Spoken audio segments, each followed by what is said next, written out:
Welcome guys, जे clone job channel में आपका बहुत बहुत स्वागत है। सब्सक्राइब कीजिए जे कलोन जॉब चैनल को और पाइए nursing paramedical pharmacist latest update time to time. So guys, आज के इस वीडियो में डिस्कस करने वाले हैं मल्टीपल चॉइस क्वेश्चन जो कि आपके नर्सिंग एंट्रेंस एग्जाम में अक्सर पूछ लिए जाते हैं। ठीक है, तो हमारा पहला क्वेश्चन है, ये हमारा टॉपिक अंतःस्रावी ग्रंथियों और हार्मोन से रिलेटेड है। ठीक है, क्वेश्चन बनता है 3 से 4 क्वेश्चन बनते हैं अक्सर आपके एंट्रेंस एग्जाम में। ठीक है, तो आपको अच्छे से इसको पढ़ना है। एंडोक्राइन ग्लैंड्स और हार्मोन्स। पहला क्वेश्चन है कि थायरोक्सिन हार्मोन की अधिकता से कौन सा रोग होता है। थायरोक्सिन हार्मोन की अधिकता से कौन सा रोग होता है, बताइए इसका राइट ऑप्शन क्या होगा।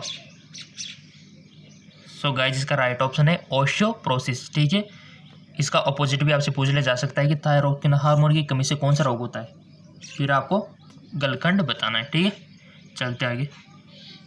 अगला है हमारा, कार्टिन हार्मोन का कार्य क्या है।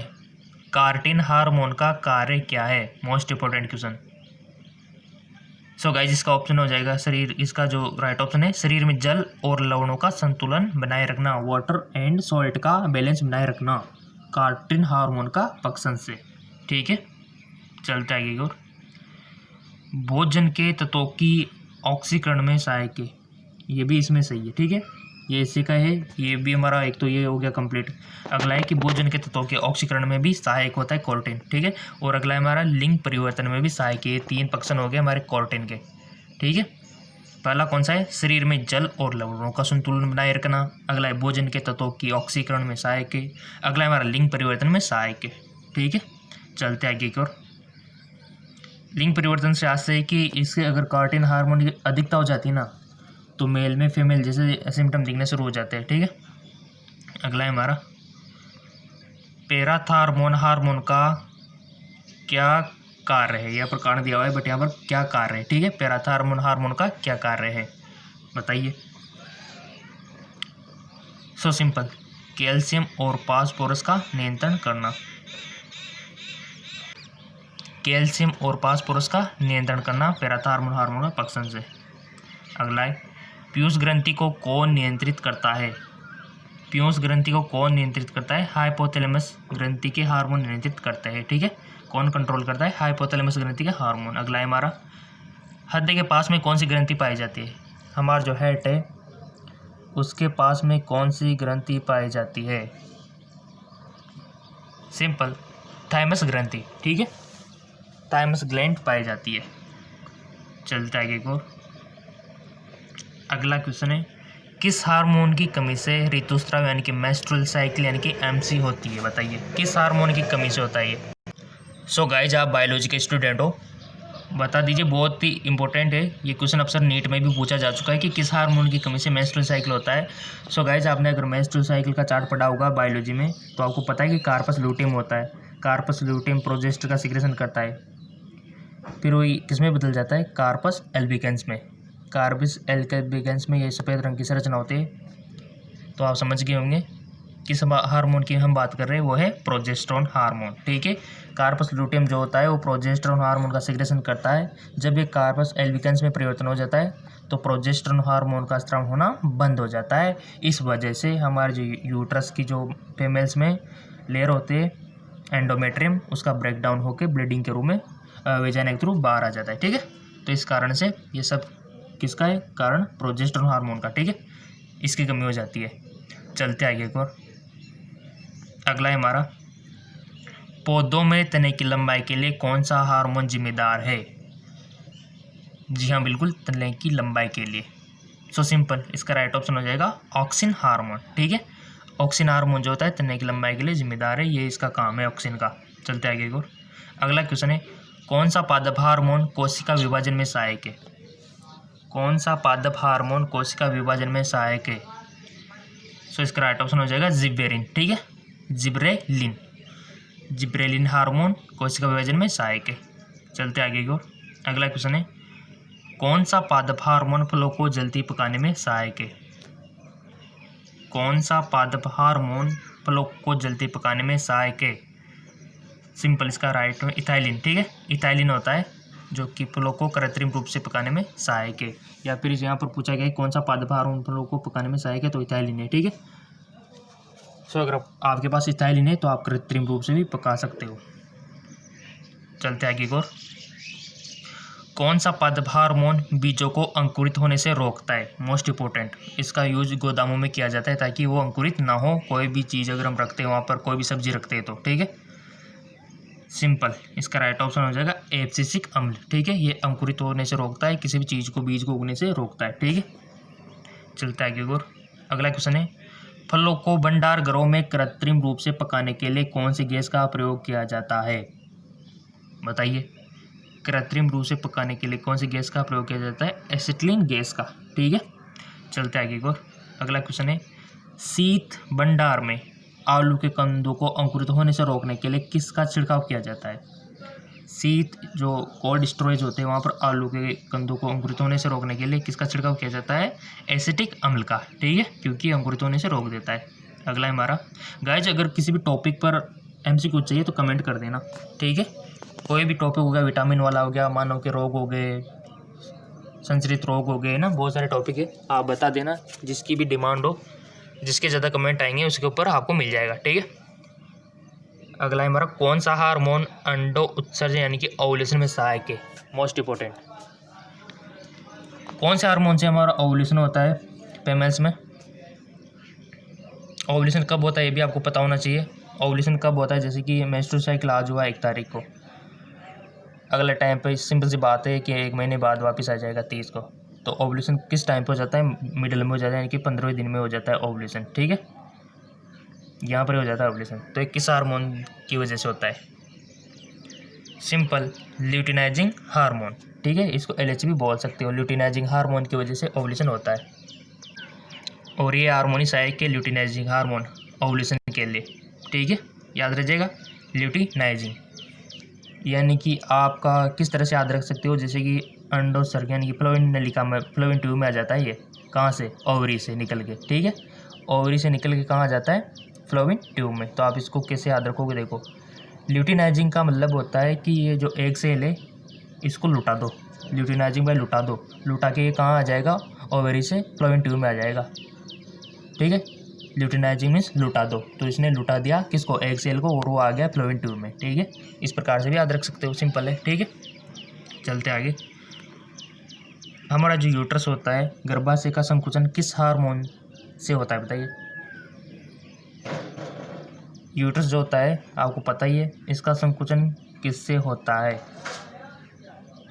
बताइए। सिंपल, ऑक्सीटॉसिन हार्मोन से। और आपने देखा होगा, जब देखा तो नहीं आपने, अब देखेंगे जब आपका सिलेक्शन हो जाएगा तब आपकी ड्यूटीज़ लगेगी, आपको सिखाया जाएगा, तब डिलीवरी आप देखोगे तो उस टाइम पे ऑक्सीटॉसिन हार्मोन जो है उसका इंजेक्शन लगाया जाता है ताकि यूट्राइन कॉन्ट्रैक्शन यानी कि गर्भाशय का संकुचन हो और बच्चा बाहर आ जाए, ठीक है। तो इंजेक्शन ऑक्सीटॉसिन के लगाए जाते हैं, और हम भी यही प्रोवाइड कर रहे हैं अभी प्रेजेंट टाइम पे, टैबलेट भी प्रोवाइड करते हैं ऑक्सीटॉसिन की, ठीक है। क्यों करते हैं? क्योंकि गर्भाशय में संकुचन होगा तो बच्चा बाहर जल्दी आ जाएगा, ठीक है, इसलिए ऑक्सीटॉसिन का इंजेक्शन प्रोवाइड करवाते हैं। ड्रिप भी इसी की लगाते हैं, ऑक्सीटॉसिन, ठीक है। तो ऑक्सीटॉसिन हार्मोन का सिंपल सा काम है गर्भाशय का संकुचन करना, यूट्राइन कॉन्ट्रैक्ट करना, सिंपल, ठीक है। अगला है, अग्नाशय ग्रंथि द्वारा स्रावित होने वाला एंजाइम कौन सा है? अग्नाशय ग्रंथि द्वारा स्रावित होने वाला एंजाइम, एंजाइम की बात की है ना कि हार्मोन, ठीक है। सिंपल, ट्रिप्सिन, लाइपेज और एमाइलेज, ये तीनों एंजाइम है जो अग्नाशय द्वारा सिक्रेट होते हैं। एंजाइम की बात कर रहे हैं हम, ठीक है, अग्नाशय का हार्मोन की नहीं। तो ट्रिप्सिन, लाइपेज और एमाइलेज। कार्बोहाइड्रेट के पाचन में कौन सा एंजाइम सहायक है या फिर कौन सा एंजाइम जिम्मेदार होता है? गाइस आपको पता होना चाहिए कि प्रोटीन का पाचन कौन सा एंजाइम करता है, वसा का कौन करता है, स्टार्च का कौन करता है, कार्बोहाइड्रेट का कौन सा एंजाइम करता है, ठीक है। यहाँ पर पूछ लिया ना, फिर कार्बोहाइड्रेट का, इसी प्रकार प्रोटीन का भी पूछा जा सकता है, वसा का भी पूछा जा सकता है, वसा के तो लाइपेज आ जाएगा, ठीक है। तो इसी प्रकार आपको पता होना चाहिए कि प्रोटीन के लिए पेप्सिन आ जाएगा, और यहाँ तक कि कार्बोहाइड्रेट के लिए क्या आ जाएगा? बताइए। सिंपल, एमाइलेज एंजाइम, ठीक है। एमाइलेज जिम्मेदार है कार्बोहाइड्रेट के पाचन के लिए, याद रखिएगा, एमाइलेज। चलते आगे की ओर। पीयूष ग्रंथि को अन्य किस नाम से जाना जाता है? पीयूष ग्रंथि को अन्य किस नाम से जाना जाता है? सिंपल, सेला टर्सिका, या फिर मास्टर ग्रंथि भी बोल सकते हैं और सेला टर्सिका भी बोल सकते हैं। गाइस इसका PDF लिंक आपको डिस्क्रिप्शन में मिल जाएगा, डोंट वरी, ठीक है। सेला टर्सिका। अगला है कौन सा विटामिन ए का हार्मोन भी है, मोस्ट इंपॉर्टेंट, कौन सा विटामिन ए का हार्मोन भी है, तो वह है विटामिन डी, जो कि एक हार्मोन भी है। ठीक है, मोस्ट इंपॉर्टेंट क्वेश्चन है। अगला है हमारा मानव शरीर की सबसे छोटी ग्रंथि कौन सी है, मोस्ट इंपॉर्टेंट, मानव शरीर की सबसे छोटी ग्रंथि कौन सी है। सबसे बड़ी की बात करेंगे तो आपको पता है कि सबसे बड़ी कौन सी, लीवर, बट यहाँ पर सबसे छोटी की बात कर ली। अब बताओ, सिंपल, पीयूष ग्रंथि। ठीक है, जो कि हमारे मटर के दाने के समान होती है। ठीक है, पिच के समान होती है। अगला है वह कौन सा हार्मोन है जो थायराइड ग्रंथि को हार्मोन प्राप्त करने के लिए प्रेरित करता है। वह कौन सा हार्मोन है जो थायराइड ग्रंथि को हार्मोन उत्पन्न करने के लिए प्रेरित करता है। सिंपल सा hormone, TSH, thyroid stimulating hormone. ठीक है, ये होता है जो कि हमारे गले में थायराइड ग्रंथि है उससे T3 और T4 को उत्प्रेरित करने के लिए मैसेज देता है। ठीक है, अगर मान लो इसका सिक्रेशन कम हो रहा है तो इसका सिक्रेशन ज़्यादा हो जाता है, बढ़ाने के लिए बोलता है फिर TSH। ठीक है, तो ये होता है इस कम्बिनेशन, उल्टा होता है एक तरह से। ठीक है, चलते आगे की ओर। ऑक्सीटॉक्सिन हार्मोन किस ग्रंथि द्वारा स्रावित होता है, मोस्ट इंपॉर्टेंट, ऑक्सीटॉक्सिन हार्मोन किस ग्रंथि द्वारा स्रावित होता है, तो ये होता है पीयूष ग्रंथि द्वारा। ठीक है, पीयूष ग्रंथि द्वारा स्रावित होता है जो कि हमारे मस्तिष्क में है। और इसका काम क्या है ऑक्सीटॉक्सिन का, आपको पता है, मस्तिष्क में तो सिक्रेशन हो रहा है, नीचे यूट्रेन हमारा जो गर्भाशय है उसमें संकुचित करता है ये। ठीक है, चलते आगे को। कार्पस लूटेम किसका स्राव करता है, सिंपल, प्रोजेस्टेरोन हार्मोन का। ठीक है, चलते आगे को। थनों में दूध उतारने के लिए किस हार्मोन का इंजेक्शन लगाया जाता है। आपको पता है कि हमारी जो गाय होती है, भैंसें होती है, कोई भी जानवर हो गया, यहाँ तक कि इंसानों में भी, तो यहाँ पर पूछा गया है कि थनों में दूध उतारने के लिए किस हार्मोन का इंजेक्शन लगाया जाता है। सिंपल, ऑक्सीटॉक्सिन हार्मोन का। ठीक है, और इसका आजकल लोग क्या है दुरुपयोग कर रहे हैं ऑक्सीटॉक्सिन हार्मोन का। इस हार्मोन का क्या है, ये जो होते हैं ना दूध वाले, ये ज़्यादा लाभ कमाने के लिए अपने गाय भैंसे जो भी जानवर हैं उनमें इंजेक्शन लगाते हैं ऑक्सीटॉक्सिन का। ठीक है, अब इंजेक्शन लगा रहे तो दूध तो ज़्यादा मिल ही जाएगा कि उनको, कोई दिक्कत ही नहीं है, बट उसका साइड इफेक्ट है कि वो जो ऑक्सीटॉक्सिन हार्मोन है वो मिल्क के थ्रू इंसान उसको पीते, चाय बना के पीते, कुछ भी पीते, कैसे पीते, लेकिन वो दूध के थ्रू इंसानों में आ रहा है ऑक्सीटॉक्सिन। ठीक है, जो कि बहुत ही हानिकारक है, जो कि आपने देखा होगा कि इंसानों में आ रहा है। तो आजकल जो मेल्स होते हैं उसमें भी कुछ फीमेल जैसे सिम्टम दिखने हो जाता है, चेस्ट की जगह ब्रेस्ट आ जाते हैं। ठीक है, और जो कुछ लिटिल एज की जो गर्ल्स होती है उसमें भी देखने को मिला होगा इस प्रकार का साइड इफेक्ट। ठीक है, कम एज में ब्रेस्ट डेवलपमेंट हो जाता है, ये इसका साइड इफेक्ट होता है। ठीक है, तो ऐसा नहीं करना चाहिए, इसका लिमिटेशन में यूज करना चाहिए। ठीक है, चलते आगे को। मानव शरीर की कौन सी ग्रंथि अंतःस्रावी और बहिःस्रावी दोनों की तरह काम करती है, मोस्ट इंपॉर्टेंट क्वेश्चन। मानव शरीर की कौन सी ग्रंथि एंडोक्राइन और एक्सोक्राइन दोनों की तरह काम करती है, बताइए कौन सी ग्रंथि है मानव में ऐसी जो एंडोक्राइन का भी काम कर रही है और एक्सोक्राइन का भी। सिंपल, अग्नाशय ग्रंथि, पैनक्रियास ग्लैंड्स। ठीक है, चलते आगे को। जीवन रक्षक हार्मोन किस ग्रंथि से स्रावित होता है, मोस्ट इंपॉर्टेंट क्वेश्चन। जीवन रक्षक हार्मोन किस ग्रंथि से स्रावित होता है, सो इसका आंसर है एड्रिनल ग्रंथि से। ठीक है, एड्रिनल ग्रंथि से हमारा जीवन रक्षक हार्मोन सिक्रेट होता है। चलते आगे को। एंजाइम मूल रूप से क्या होते हैं, एंजाइम जो है वो क्या है बताइए। ऑप्शन में कुछ भी दे दिया जाएगा आपको, हार्मोन है, प्रोटीन है, कार्बोहाइड्रेट है, तो आपको वन ऑप्शन टिक करना है अगर आपको पता है तो, और वो है प्रोटीन। ठीक है, एंजाइम मूल रूप से प्रोटीन ही है। चलते आगे और। निषेचित अंडाणु के इम्प्लांटेशन के लिए गर्भाशय कौन सा हार्मोन तैयार करता है। निषेचित अंडाणु के इम्प्लांटेशन के लिए गर्भाशय कौन सा हार्मोन तैयार करता है, इसका राइट ऑप्शन हो जाएगा एस्ट्रोजन हार्मोन। ठीक है, टिक आपको एस्ट्रोजन हार्मोन पे करके आना है। चलते आगे को। सो गाइज, ये हमारा कंप्लीट हो चुका है मल्टीपल चॉइस क्वेश्चन। अगर इसके अलावा आपको अन्य मल्टीपल क्वेश्चन चाहिए तो नीचे डिस्क्रिप्शन में लिंक दिया हुआ है, वहाँ से मल्टीपल चॉइस क्वेश्चन आप गेन कर सकते हो। अगर आपको रोजाना मल्टीपल क्वेश्चन इस प्रकार के क्वेश्चन चाहिए नर्सिंग एंट्रेंस एग्जाम के लिए, तो आप GK MCQ MK जो हमारा चैनल है उसको फॉलो कर सकते हो। नीचे डिस्क्रिप्शन में लिंक दिया हुआ है, वहाँ पर रोजाना मिलेंगे आपको, रोजाना। ठीक है, तो GK MCQ MK चैनल को फॉलो कर सकते हो, वहाँ पर नर्सिंग की तैयारी आपको अच्छे से कराई जाएगी। ठीक है, डोंट वरी।